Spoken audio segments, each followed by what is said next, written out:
Today marks 1745th day of the lessons, the reflections, and today I speak about other people statement, and that is that if I were you, I would do something differently, or I would, and anything that means that it's coming at advice. If I were you, if I would be in your station, I would do this. And I think that it's very easy to really say that. And today I'll share 7 things I think that why is it important to understand that when people say in in your station I would, a lot of times that doesn't mean necessarily that it's a good advice. We need to sometimes be a little bit more careful to listen to people because a lot of times when we are sharing stuff, we need to realize that we need to really share with people who are credible in the topic that we're sharing. So it's not necessarily that people who care will be beneficial to share and really add value to us.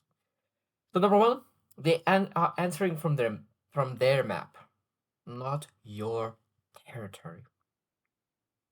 It's interesting because every single person carry different experiences, different fears, different values, different wounds, responsibilities. You name it. There are so many things that are different. And when people say that if I were you, I would do this one, based on their skill set, their understanding, their abilities, their values, it might be different. Yeah, and it might be that it would make sense for them if based on their map. That means that what they have experienced. Because even says that okay, like if you don't like the job, just quit. Why are you staying in a job? Quit.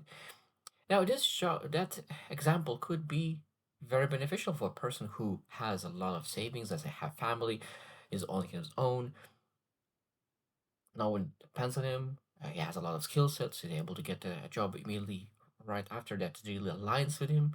But now a person who actually has like 4 kids, 5 kids, has a family to take care of, and quitting a job without having income directly coming in, that could be but a lot of tension necessarily that is not necessary on the family. So I think that is very important. Understand that where that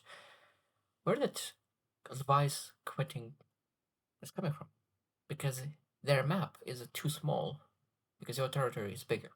Number two is that imagining a decision is free, living is expensive. And again, the same thing with quitting a job. Decision is free.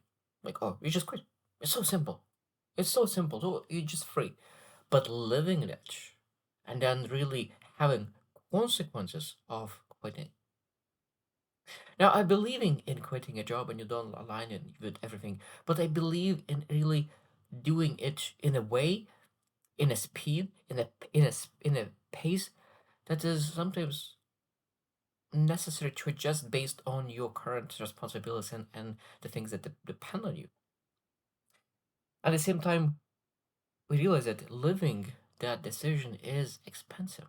That's why when people say that what you're supposed to do, for them to make a decision about you is free and it will always be free. The only person who will pay is you. And that's why you need to say to that, okay, like they give advice easily because for them it's easy. They will not live it. They will not need to really work all the things. They will do all the things to really make that decision happen. Number three, confidence often increases as information decreases.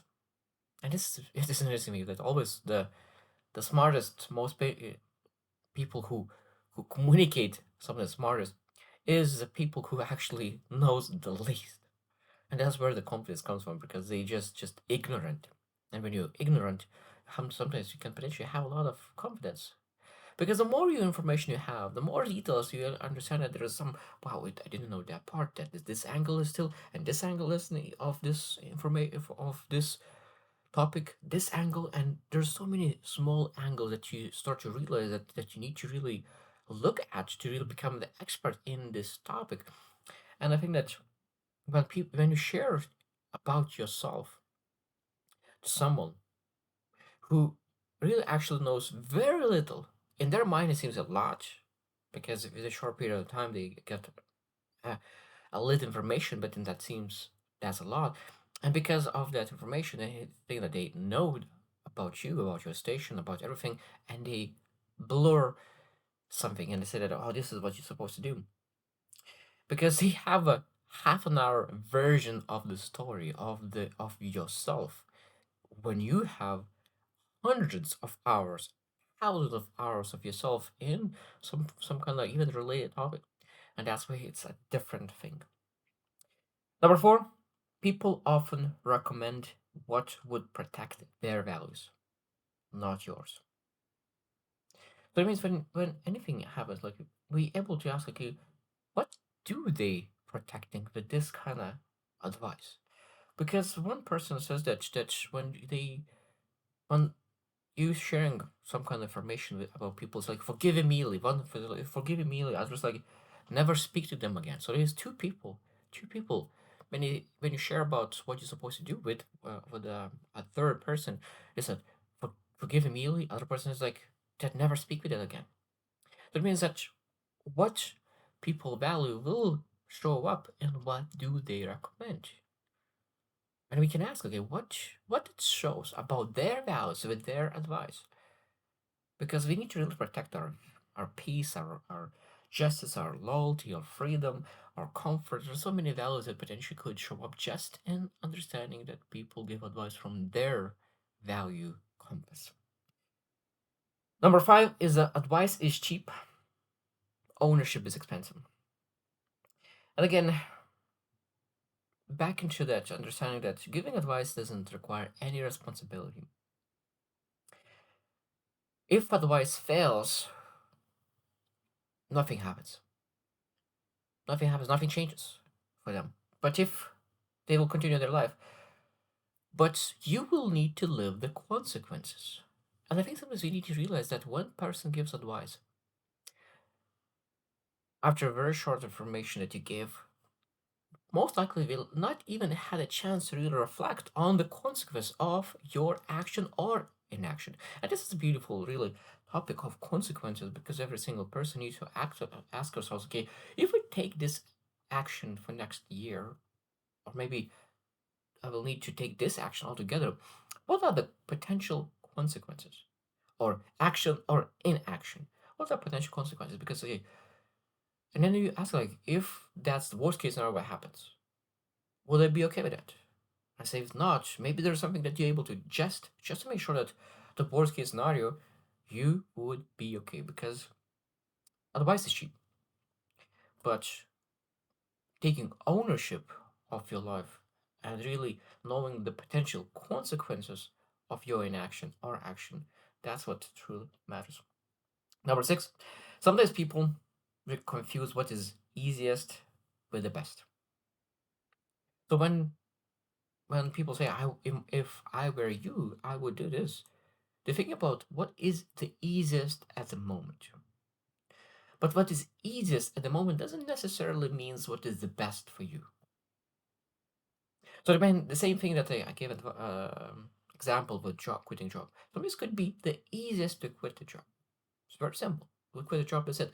But the best potential could be staying in a job for the next 3 to 6 months at the same time investing in yourself and developing the skill set to necessarily to develop ability to generate income outside of your work. And when you develop the skill set, then you start making money outside of your work. At that moment, because of that, you put yourself in a position to succeed. So that is the best advice. And that's why we need to ask, like, is this the easiest or is it the best?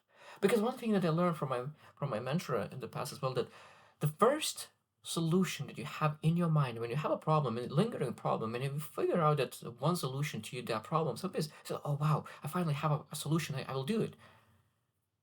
And he said that, wait a minute, because it might be that that solution that thought is a good solution. That's totally fine. It's a good solution, but it's not the best solution. So give yourself a permission to find second and third solution before choosing one of the three ones. Because if you will choose like 10 solutions, of course that's too much, but at least three, that you're able to really pick one of the best of those three. course, if you think about 10, that's will be analysis paralysis, but you need to have something to choose from, not just first one. And that's a very good advice. Number 7, and last one, is that the strongest people don't ask what would you do. They ask what principles guide my decisions. And I think that's again a beautiful thing that the best mentors, the best people who really give advice, they give advice not by telling. They give advice by asking. And this is just a beautiful thing. And so like okay, so when so like people ask like what they should do in my position. Sometimes people say that without people asking unsolicited advice. But when people say like, okay, what would you do in my station? People say like, okay, like what you already thought about to do, and what kind of things you consider before making that kind of decision. What kind of important things for you? So things, and I think that's a beautiful thing when people are able. I know that not every single person is able and capable of doing that, but I think that when we understand that even ourselves, that if we want to really help other people, share that. If I were you,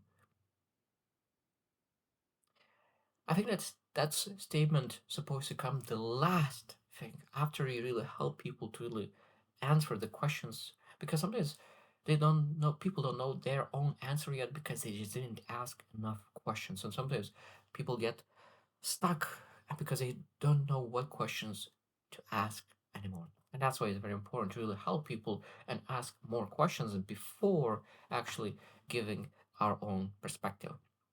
So I hope to reflect on that as well, because such a beautiful thing. I think that we need to be very careful in giving advice, because I know that even myself, I'm still sometimes struggling. When people share something that they're struggling with, rather than really asking more questions, sometimes I would love to jump in and share what they're supposed to do, but that's not the best thing to do. It's not easy to really do the right thing, but I think that we can develop ourselves to really do the right thing. So I hope you just win and see you tomorrow.